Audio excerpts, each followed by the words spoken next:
welcome to Lesson 13 of the Special Operations Candidate course.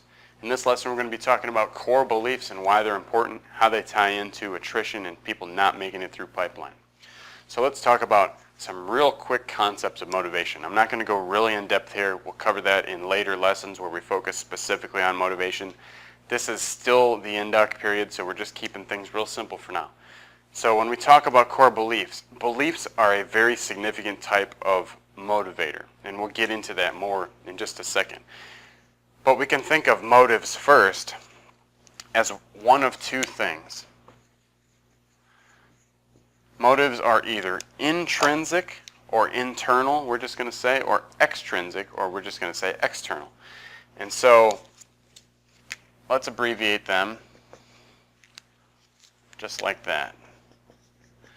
Now, what are internal motives? Internal motives are things that are process-based. You may not understand this just yet, but hold on just a minute and you'll get it. External or extrinsic motives are results-based. So let me give you a few examples of that. That's real easy to explain. When we talk about results-based motives, we are talking about things like pay in the form of incentives or pay bonuses. Okay, we're talking about social results such as respect or recognition.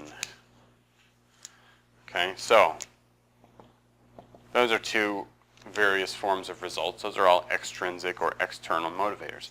So some people may be participating in a pipeline program with the expectation that when they get right here and after, during the career, they are going to receive pay incentives, pay bonuses for what they're doing, normally because it's a either more difficult job or a much more risky job. And they're going to receive, let's say, social results or social benefits such as respect and recognition. Here's the problem with these things. Primarily, they are results. You want to stay away from motivating yourself with results. We call those carrots and sticks. Okay? Why do you want to stay away from motivating with results? There's a couple different reasons. Depends on what it is. Okay? When we deal with pay for incentives and bonuses, there's a problem there. Let's say that you're motivating this on getting enough pay to do something. We'll just say you have a goal for your pay. And because you get those incentives, because you're, let's say, military special operator, and you get jump pay and dive pay and hazardous duty pay, and you get tax-free pay when you're working in combat-designated tax-free areas and so on, you get all those and you're like, wow, you know, I got all sorts of money, and I have this goal, and I want to buy a home with it, and I'm going to save up this much money and do that. Great idea. Nothing wrong with that. Nothing wrong with that playing into your decision. But if it's too much of a significant part of your decision, it's going to be too much of a part of your motive for why you're doing this. And that's fine here on day one. But what we say along this timeline is when push comes to shove. Okay, over here at the tip of the triangle, push comes to shove. And when push comes to shove, pay is not that important anymore, because now you're thinking about, down here I can almost guarantee you're going to be thinking way more survival and self-centered based by nature of the design of the pipeline itself. You're going to be way more focused in your motives as far as not even thinking about pay and other extraneous things like that. And here's the problem with social stuff. The problem with social stuff in special operations is that people think that they're automatically going to get these things. And first of all, depending on what kind of special operations you're going into, if it is military in nature, I can tell you that most of the time, although the general public may have a general respect or special recognition for military special operations units, some particular examples, of course, now with all the movies and books being written, they may have a general fondness for you. But rest assured, if you are a successful person who makes it into this community, you're going to find out that the kind of people that are there are not the kind of people that are looking for respect and recognition, and that is not why they're there. Okay, so if you go in there thinking that everyone on the other side, so to speak, is looking for this stuff and getting it from the public, you're going to be sorely mistaken, and you're going to find out throughout the pipeline, that's not why people are there, and it ties into core beliefs, okay? So let's forget about results-based motivation and talk about process-based motivation. This means, why are you doing this? What is your purpose? Not what are you seeking to get to as an endpoint, okay? So when you do things with purpose, when you do things based on a process, it's much more reliable, okay? What happens if you get the result you're looking for? What happens when you build up the pay that you're looking for to buy that house? What happens when you get, let's say you do get social respect and recognition. What happens when you get it? Are you still as motivated to get to that eventual point? Once you reach that point, what happens to your motivation? Okay, that is an achievement, but unless you have something else to aspire to continue going up, right here, let's just say your motivation either stays there or even drops off. Even if it stays here, I can guarantee you the demands of pipeline are going to continue to go up just by design, okay? So this is not going to be sufficient motivation to continue past this point, and then up here somewhere, you're going to quit. So results are dangerous because not only may you not get them, but if you do get them, where's the plan for continuous improvement and achievement and progression? Very dangerous to base things on results. So let's base things on processes instead. Sometimes we call this drive motivations, intrinsics. Why am I doing this? I'm doing this because I believe that certain people, need to do the job of law enforcement, or I believe that certain people need to help rescue other people, or humanitarian reasons. Whatever your reason is, when it's internal or process-based and you believe in what you're doing and not the point you're trying to get to in the end, it's a much more significant, much more strong, powerful motivator. And this ties into core beliefs. Core beliefs are a very serious form of intrinsic, process-based motivator. Those are one of the most intense, significant forms of intrinsic motivators, okay? So here's what happens when you have people with similar and different core beliefs. When you get a group of people, those group of people have the same beliefs or different beliefs, okay? Let's say we start on a very small level. When you have things in common with people, okay, if you're from the same city or if you're from the same state, of course, with regards to what your perspective is. If you're from the same city in a state, you might feel somewhat like someone else. If you're from the same state in the same country and you find yourself overseas, you're going to be probably more friendly with that person as you would just another person from your country, and you're going to be friendly with someone from your country over someone that you meet overseas that's completely from a different country. And the reason for that is because we're a little bit like each other.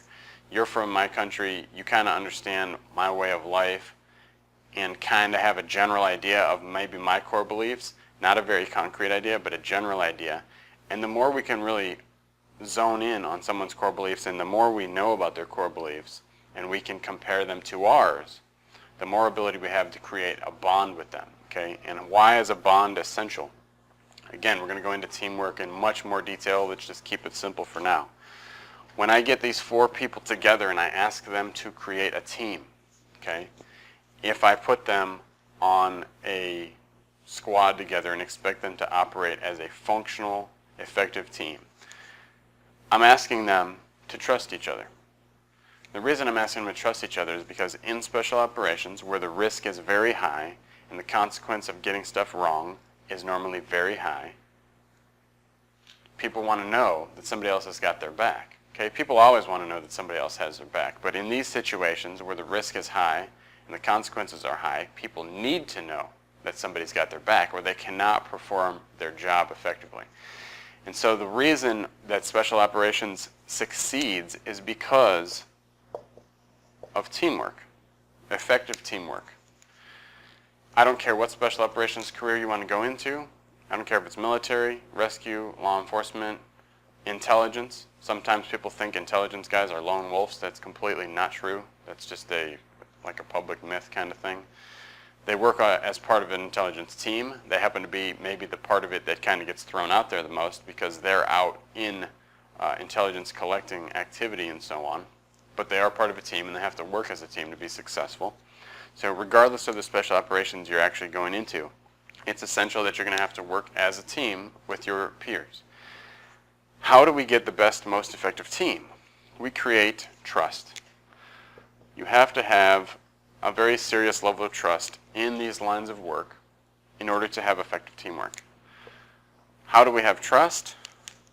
We share common beliefs. These three people realize that they share common beliefs,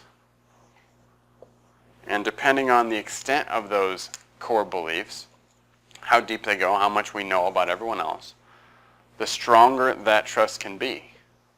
The stronger that trust is, the more effectively that team is going to work. That's just as simple as it is, okay? So this guy with a totally different set of core beliefs tries to be in with part of the team, but he's not going to trust the other people because their beliefs don't match his, and I can bet you that those three people who feel connected to one another, who feel like their beliefs are the same, are not going to trust this guy who has a different set of core beliefs. So if you are this guy, and your core beliefs are either non-existent, or people get the idea that you're doing this for pay, incentives, and bonuses so you can save up money, or so that one day you can be respected and recognized by the rest of the world, and they're thinking, we want to serve the public, we want to do things other people can't do because we have the ability, and we're into challenges, and that kind of stuff. They're over here, you're over here. They're going to realize that you're over there, and they're going to treat you as the red guy instead of the green guy. They're not going to treat you necessarily in a hostile manner. They're just not going to include you as part of their group. And so what happens when you're forced to create trust and build a team and you are left out, you're just going to be ostracized from the group. So you are either going to pull yourself out of the group and quit, resulting in obviously a quitting form of attrition, or they're going to kind of pressure you to either get with the program or they're not going to really have your back. And either way, when you get the idea that they don't have your back, you're normally probably going to quit. So that's how core beliefs kind of tie into attrition. Core beliefs, especially as part of special operations team building, are very important. And trust me, the way that this is designed, they want you to know as much about everyone else's core beliefs as possible by this point, okay? And some programs are more so than others. Some programs start this stuff right away and start whittling down on that teamwork, and they have very, very solid teams by the time they're done, because what they've been doing here is building teams the entire time from day one. So on day one, we start to recognize who these guys are, and we get them out. Or they get themselves out, because we really don't look out for their back. We really don't look out for their interests. And they kind of realize that they're just left behind. As you build that team, you get to the point here where all you've got is completely solid teams and everyone operating on the same page, and you come up with teams that work so effectively together that they don't even have to communicate in outward ways like people would expect. If you look at a couple examples, you could look at assault units kicking down doors and stuff like that. A lot of times, when I personally had experience with this, when we would work team stuff to the point, we didn't have to communicate anymore. We did communicate, we just didn't communicate in an outward way. It wasn't like we had to tell people where to go and what to do. Everybody was so in tune with what was going on that they were watching the other guy and seeing what he was doing, and everyone was kind of covering their own bases, and everything flowed exactly like a team is supposed to flow. So the only way that can happen is with trust in everybody's abilities and technical proficiency and so on. And the only way that happens is through building teams and starting with the same set of core beliefs. Why are we all in this? We're all in this together for the same reasons, and we got each other's back. So that's core beliefs. The next lesson is going to be on admin drops. As always, like, subscribe, visit the website if you haven't at sotfoundation.org. And if you got any questions, go ahead and give me a phone call or send me an email or leave some comments.